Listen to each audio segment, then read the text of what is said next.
VOA Afrique. Bonjour à tous. Bienvenue les amis, c'est vous et nous.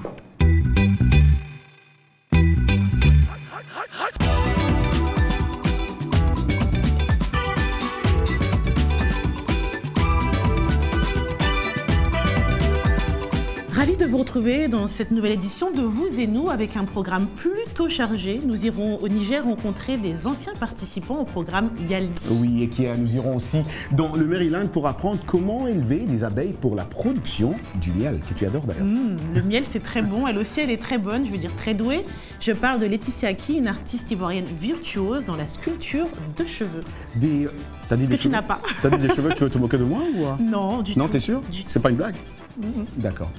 Nos rendez-vous hebdo ne manqueront pas du tout. Nous aurons aussi hashtag Vous et nous comme d'habitude et Anglais Express. Mais d'abord, Miss Badou ici qui se moque de moi, on parle de Yali et c'est au Niger. Exactement.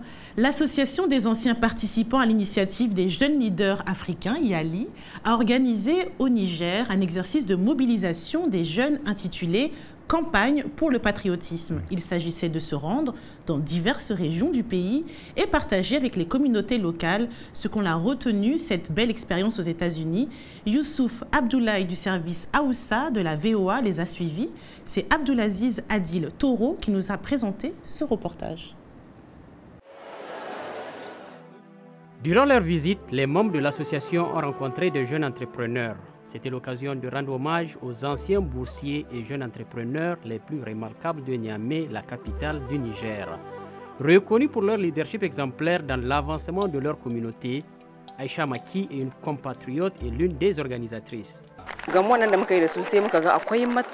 Rencontrer des jeunes a été une révélation. Nous avons rencontré beaucoup de jeunes entrepreneurs dans différentes villes qui ont excellé dans divers domaines. Nous n'étions pas au courant de leur travail car tout l'intérêt portait uniquement sur Niamey. Ils ont été invités à Niamey après leur tournée et ont été récompensés pour leur importante contribution au progrès de leur zone d'intervention. Ainsi, d'autres jeunes peuvent les imiter. C'est ainsi que nous avons rencontré un jeune entrepreneur qui était un conducteur de transport commercial pendant de nombreuses années. Il est devenu par la suite un conducteur. En progressant, il a pu acheter son propre véhicule utilitaire. Aujourd'hui, il possède un hôtel. L'une de ses dernières activités de philanthropie a consisté à payer le coût de la formation de 250 entrepreneurs de motocyclettes commerciales. La cérémonie de remise de prix à l'Association des jeunes leaders africains du Niger s'est tenue au palais de congrès à Niamey. Honnêtement, je suis très reconnaissante envers Dieu qui m'a accordé cet honneur. Au début, je faisais tout pour aider les autres autour de moi. Louange à Allah. Il s'avère être d'une aide énorme pour eux. Je suis même surprise qu'il m'ait donné ce prix. Je remercie le Tout-Puissant. La richesse que Dieu nous a réellement donnée, c'est de partager avec les autres afin qu'ils puissent eux-mêmes aider leur communauté et leur pays. Les jeunes du Niger entendent apporter leur propre contribution au développement du pays.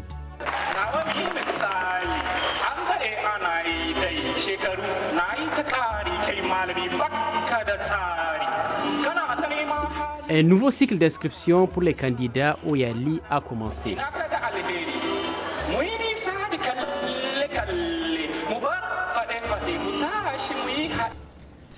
Wow, tu sais, ça me rappelle un peu parce qu'on sait très bien que ces Yali, ces jeunes, quand ils rentrent chez eux dans leur pays respectif, ils continuent à faire des très bonnes choses dans leur communauté. Oui, et quand j'étais au Mali, je rencontrais moi des étudiants, des anciens Yali, qui aussi font un peu la même chose. Tu vois, qui vont dans des villages aider les habitants des villageois à créer par exemple des puits, des trucs, des hôpitaux. C'est très important. C'est important d'utiliser l'expérience ici pour la reporter au pays. Ouais.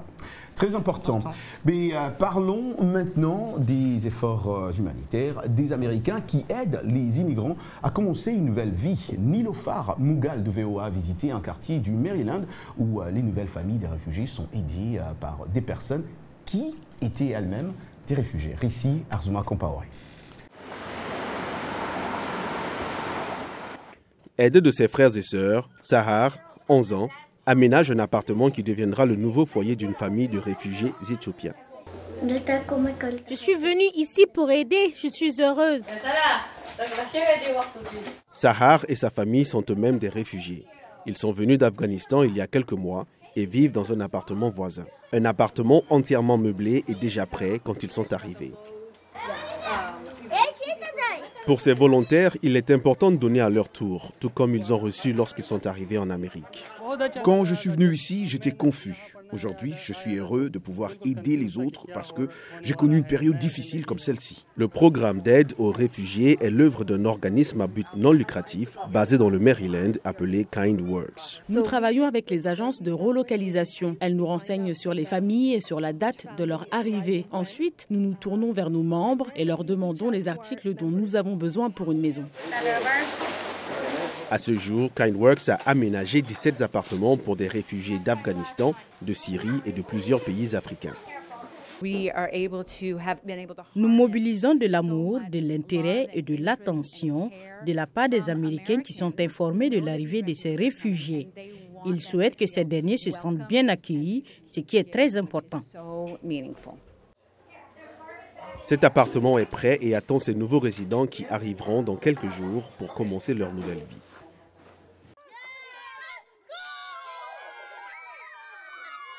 Moi, je trouve ce reportage très intéressant, Roger, mais ce qui me touche beaucoup, c'est le problème de la langue. Parce que souvent, quand on refait une nouvelle vie, c'est la langue qui pose un gros problème.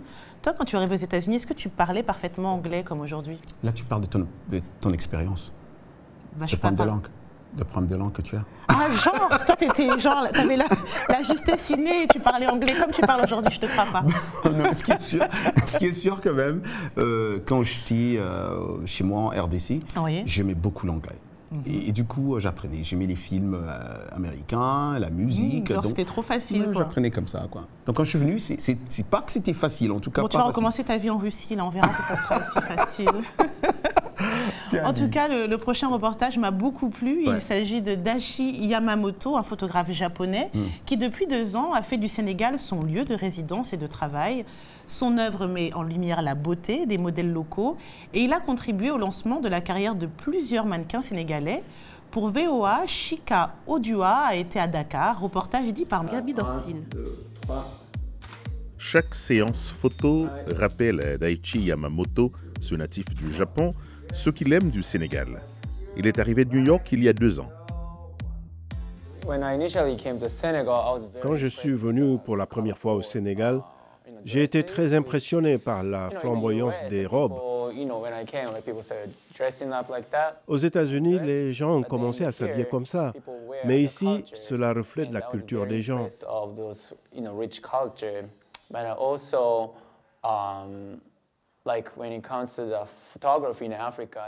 Alors lorsqu'il s'agit de la photographie en Afrique, je vois beaucoup de pauvreté, des images négatives. J'ai juste voulu me concentrer sur le côté positif de l'Afrique. Cette robe colorée et la mode m'ont vraiment captivé.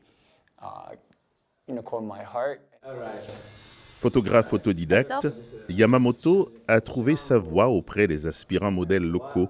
Ses publications sur Instagram forment un bel assortiment riche en variétés qui a aussi attiré l'attention sur la scène sénégalaise de la mode. Awa Claudine rêvait de devenir modèle international depuis l'âge de 7 ans. Elle dit que le contexte de Yamamoto lui donne une esthétique unique. Daichi, c'est un photographe professionnel qui est aussi de nationalité différente, donc il nous apporte un peu une différence par rapport à sa culture et il nous fait voyager aussi par rapport à ses expériences. Et il n'y a pas que les modèles à profiter de l'exposition. La maquilleuse Jessica Manuela dit que Daichi était le seul photographe qui lui a donné une chance. La styliste Matsi Fall découvre à peine l'industrie de la mode. Elle dit que Yamamoto a pris un risque en utilisant ses vêtements pour son shooting. Il m'a réellement aidé dès le commencement en me permettant d'avoir la force et la confiance nécessaires parce que chaque fois que je l'écoute, ce que j'entends c'est « tu dois réussir, tu dois le faire ». Il m'a vraiment motivée. À 23 ans, Aisha Gay est un des modèles les plus connus de Yamamoto. Elle a récemment déménagé en Europe pour donner un coup de fouet à sa carrière. De Milan, où elle défilait sur les podiums de la Fashion Week, elle a parlé à VOA via FaceTime. Mon agence à Milan s'est servie d'un cliché que j'ai pris avec Daichi. pour une carte qu'elle avait utilisée au casting. De retour au Sénégal, Yamamoto montre à une débutante comment poser avec facilité et grâce.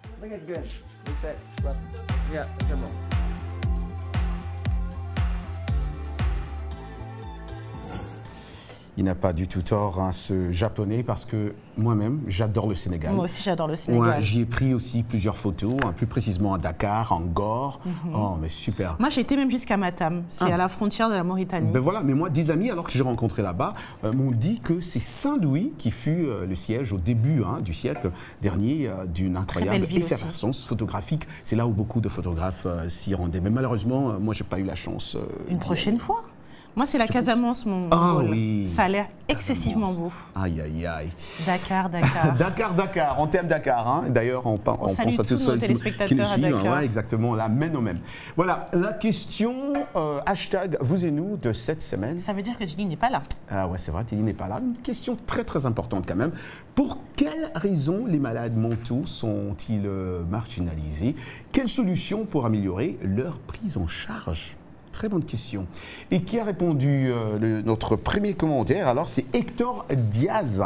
Et tu sais, je ne me rappelle pas avoir eu un commentaire sur Hector Diaz venant du Ghana. Alors, Hector Diaz, il est au Ghana.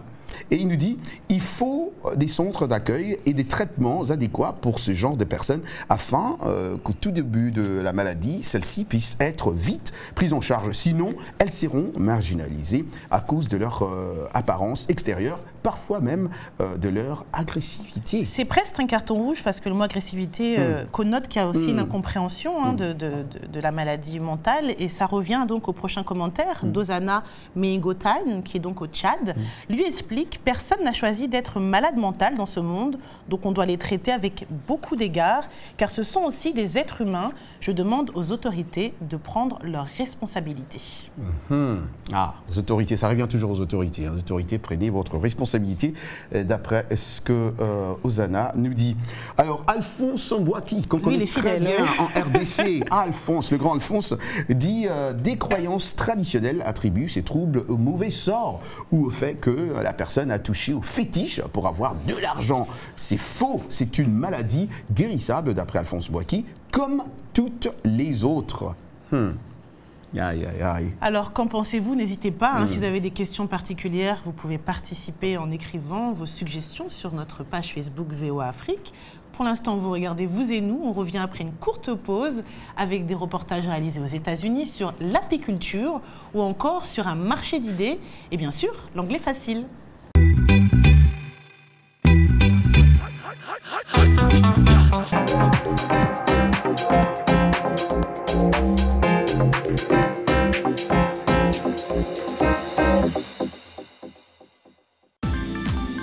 La VOA sur votre portable avec l'application Mobile Streamer. Écoutez nos programmes n'importe où, quand vous le voulez. C'est gratuit avec Internet. L'application est disponible sur iPhone ou Android. Ou alors, composez les numéros de téléphone suivants. VOA Afrique, 24 heures sur 24, sur votre portable.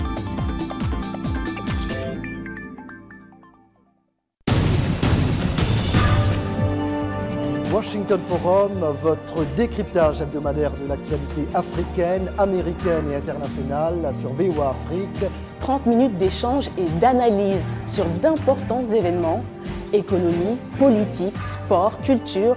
Nos invités répondent aux questions. Washington Forum, c'est aller au-delà de la nouvelle, une perspective sur des questions importantes à partir de la capitale américaine. De Dakar à Kinshasa, en passant par Le Caire, New York, Paris et Londres. Nous sommes en direct chaque jeudi à 19h temps universel. Washington Forum sur VOA Afrique et nos chaînes partenaires.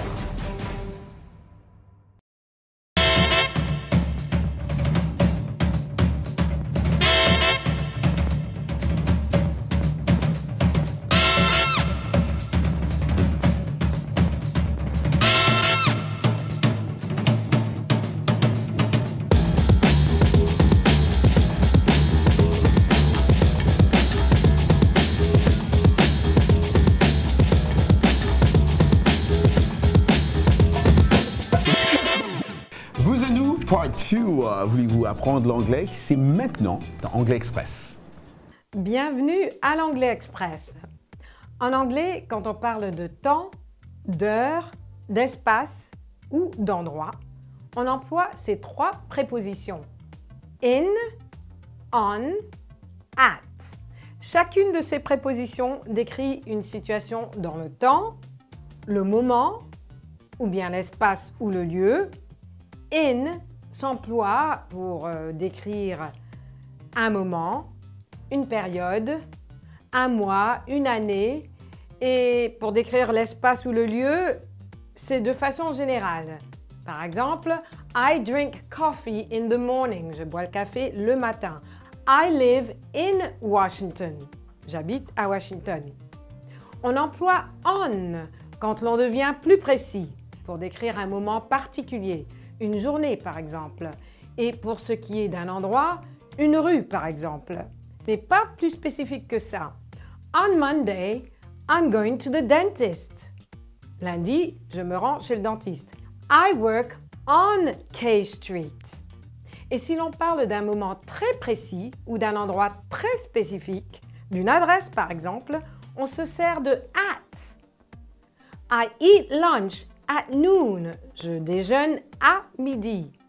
I work at home. Je travaille chez moi. Et voilà pour l'Anglais Express. Merci Michel. Merci Michel. Pour retrouver l'anglais facile, je vous invite à surfer sur notre site rubrique Vous et nous. Et n'oubliez pas, c'est votre émission. Donc si vous avez envie d'apprendre une leçon particulière pour progresser en anglais, vous pouvez nous le faire savoir par mail ou sur Facebook. Apprentissage toujours, comment domestiquer des abeilles pour pouvoir produire du miel. Une question qui intéresse bien des habitants dans le Maryland. Ils ont répondu présent au cours d'introduction à l'apiculture dispensé par un fermier du nom de Josh. Reportage de Blanche Sanou. Le changement climatique, les produits chimiques entre autres, sont des aléas qui nuisent au développement des abeilles menacées de disparition. Des amoureux de la nature se sont donné rendez-vous pour apprendre l'apiculture, chacun pour ses raisons tout en gardant leur passion commune. Quant à Josh, partager son expérience sur les abeilles avec les autres, telle est la mission qu'il s'est assignée. J'essaie d'aider les gens à comprendre comment élever les abeilles. Je leur propose aussi de vendre des abeilles, vous voyez, comment les entretenir de façon générale, quelles que soient les raisons qui les motivent, peut-être la production du miel.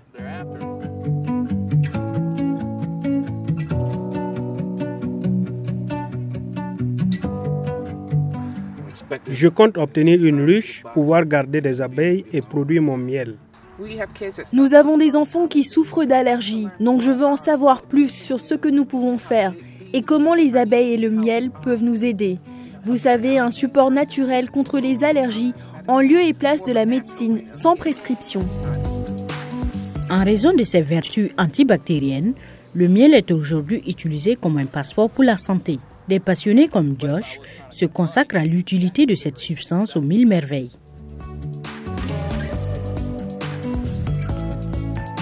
Tu sais ce que j'ai appris, moi, Ikea, sur les abeilles domestiques?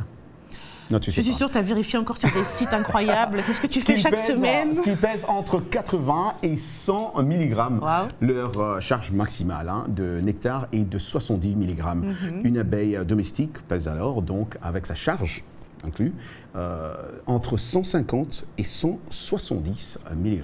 Je me demande si les spectateurs vont retenir tout ça. Et toi, je pense que tu vas retenir. Moi, c'est plus le goût qui m'intéresse. Parlons maintenant de cette nouvelle coqueluche des réseaux sociaux. Ivoirien, artiste inspirée et ingénieuse, engagée aussi parfois. Laetitia qui sculpte ses cheveux. C'était la blague, au fait. Selon son inspiration. Des créations capillaires qui, par leurs originalités et leur côté ludique, fascinent beaucoup de monde sur Internet. L'artiste compte déjà, tenez bon, plus de 60 000 followers sur Instagram. En tout cas, plus que moi, ça c'est sûr. Notre journaliste Marie-Angèle Niman est partie à sa rencontre et c'était à Abidjan. Vous allez voir le résultat décoiffant. Pleine de créativité et fascinée par le cheveu, Laetitia Ki laisse libre cours à son imagination débordante et partage jour après jour sur la toile des créations capillaires plus étonnantes les unes que les autres. À seulement 21 ans, cette jeune artiste a déjà développé un talent certain. Il faut dire que sa passion pour la coiffure ne date pas d'hier. J'ai toujours été très douée avec les cheveux. Depuis que j'ai 5 ans, je sais faire des tresses. Ouais, j'avais l'habitude de tresser maman, ma petite sœur. Enfin, j'ai toujours adoré ça en fait. Et je sais pas d'où ça vient, c'est quelque chose de naturel. Mais à côté aussi, bon, comme tout le monde, j'avais l'habitude de me défriser les cheveux. C'était quelque chose de plus ou moins normal. Je ne posais pas de questions, on me défrisait les cheveux, je ne savais pas pourquoi, mais voilà, c'était comme ça. À travers ces sculptures, Laetitia Key révolutionne la tresse et nous amène dans un univers pop et déjanté où elle partage en photo ses coups de cœur et ses coups de gueule du moment. Un jour sur Instagram, je suis tombée sur cette photo qui m'a énormément inspirée. C'était la photo d'une femme africaine en noir et blanc, dans une tribu, je ne sais plus exactement c'était quelle tribu. Elle avait une coiffure impressionnante. Et je me suis dit, comment est-ce qu'on peut faire ça avec des cheveux? Ça m'a vraiment interpellée. Je me suis dit, moi aussi je vais tester ça. Et j'ai l'habitude de porter de longues tresses en permanence. C'est une de mes coiffures préférées. Et c'est là que j'ai commencé à tester petit à petit quelques techniques pour donner des formes et voir ce que ça pouvait donner. Et voilà, c'est parti comme ça, de rien. J'ai posté une première photo, c'était assez simple. Et jusque-là, je suis allée toujours de plus en plus loin. Donc c'est de là que c'est parti. Jeune artiste aux multiples facettes, Laetitia Key se lance désormais dans la mode et se consacre au lancement prochain de sa toute première collection de vêtements. Un talent à suivre qui promet bien des surprises à l'avenir. Eh bien, écoute, j'ai beaucoup aimé ce reportage. Moi, je la connais depuis un an. T'as aimé ce reportage parce que tu veux te moquer de moi? Non, du tout. Surtout, je la connais depuis 1 an et demi. Même pas. Non, je ne souris pas. D'accord. Donc, c'est pas narcissique. Moi, j'ai aimé ce reportage. Ouais, je la connais depuis 1 an et demi. Elle n'était pas aussi connue. Et surtout, c'est une fille qui est extrêmement simple. Elle est très réactive. C'est ce qui fait sa force. C'est pour ça qu'elle a plus de followers que toi. Dès que tu fais une annonce sur Abidjan, elle répond présente s'il y a un tournage ou autre. Et ce qui m'a beaucoup plu aussi, c'est qu'il y a encore 10 ans, moi j'ai des dreadlocks. Il y a 10 ans, c'était très mal vu d'avoir des cheveux nappis. On considérait que tu étais soit pauvre ou soit pas soigné. Et maintenant, il y a tout un mouvement où les gens, en fait, sont fiers d'avoir des cheveux crépus, naturels, sans brésilienne et autres. Et ça me plaît forcément. Est-ce que ça te parle quand même si tu n'as pas de cheveux? Rien du tout. Donc, tout ce chinois. C'est comme si tu parlais chinois pour moi. Bon, il n'y a pas de problème. Sûrement, le prochain sujet va te parler. South by Southwest, c'est un marché aux idées spontanées. Il bat son plein à Austin, dans l'État du Texas. C'est à la fois un festival de musique et de cinéma et une conférence technologique.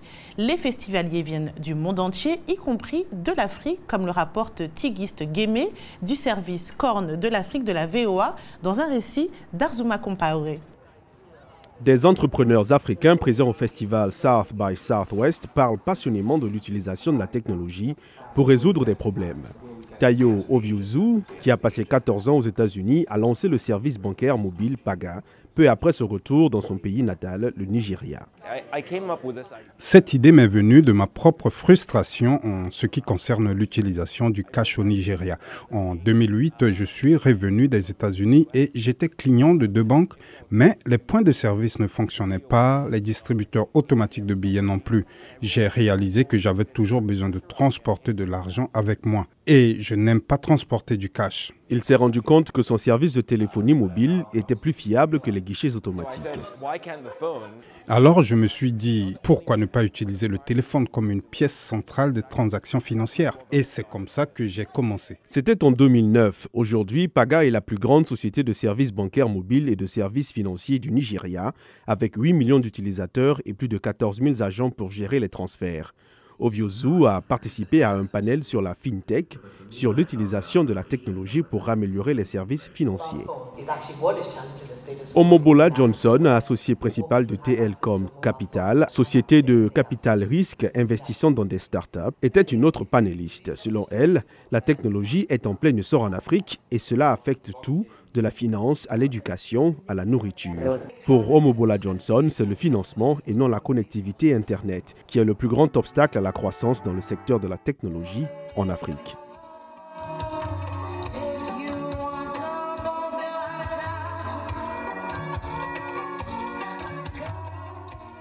Merci à nos collègues Tigis Guémé du service Corne de l'Afrique et aussi à Arzuma Compaoré. Ce festival Ekia, j'ai rencontré beaucoup d'artistes la semaine dernière qui sont venus ici aux États-Unis, comme tu l'as dit, qui viennent d'Afrique, pour aller effectivement à ce festival. Mais ça m'a fait plaisir de voir tous ces artistes qui viennent de pays différents pour y aller. Et surtout au Texas, il y a une actualité un peu compliquée avec certains colis, là. Oui, mais ça fait vraiment plaisir, Ça fait plaisir de voir, Je pense que la rubrique qui arrive aussi va te faire plaisir. Alors, parle-nous-en. C'est quoi? Alors, on va mettre un peu plus de musique. Chaque semaine, on va faire découvrir ou redécouvrir des artistes. Mais c'est vrai. C'est notre amour commun, la musique. Ah oui, la musique. Je suis malade, j'ai les yeux qui coulent. Mais avec la musique, ça va. Et donc, c'est nouveau, c'est tout nouveau. Donc, chaque semaine, on va sélectionner un artiste. Et si vous êtes artiste, vous êtes en train de nous suivre aussi, envoyez-nous vos vidéos et donnez-nous la permission, bien sûr, de les diffuser ici dans notre émission Vous et nous. Ça sera chaque semaine. On va tenter quand même avec tous les artistes. Et alors, cette semaine, comme tu as commencé, qui t'a sélectionné? Comme c'est toi qui as sélectionné cette semaine. Un groupe qui s'appelle Banlieusards, c'est un groupe guinéen qui existe. Je connais pas trop bien, moi. Mais tu vas découvrir. Ah d'accord, c'est bon. Bon. Toi qui aimes apprendre, enseigner aujourd'hui, je t'enseigne, tais-toi, Salomon. Alors, comme disait mon petit frère, je mets tais-toi. Ouais, le groupe s'appelle Banlieusards, il existe depuis 2004, leur premier album est sorti en 2010.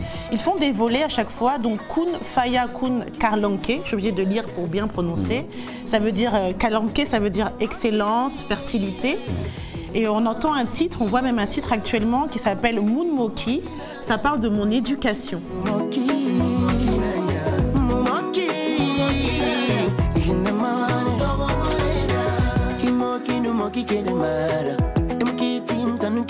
Mais voilà les amis, on finit en beauté, exactement comme l'a dit. En musique,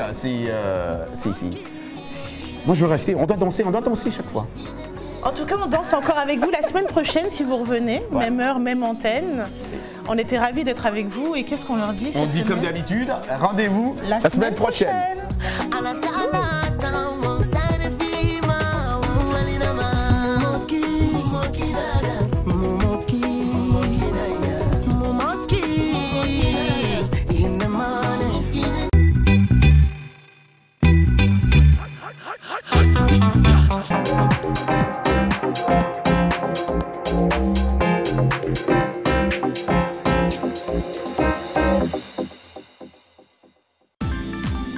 La VOA sur votre portable avec l'application Mobile Streamer.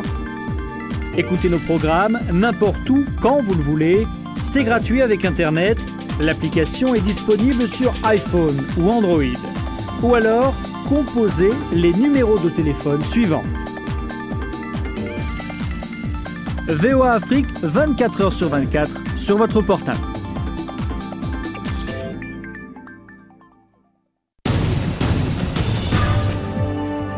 Washington Forum, votre décryptage hebdomadaire de l'actualité africaine, américaine et internationale sur VOA Afrique.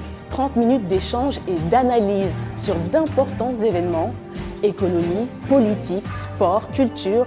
Nos invités répondent aux questions. Washington Forum, c'est aller au-delà de la nouvelle, une perspective sur des questions importantes à partir de la capitale américaine.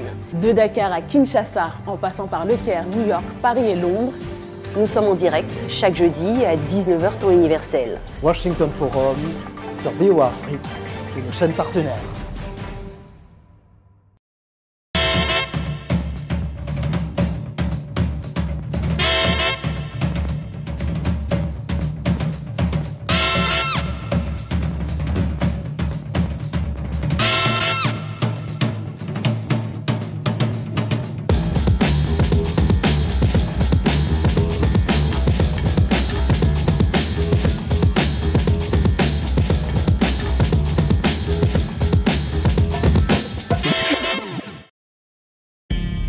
VOA Afrique.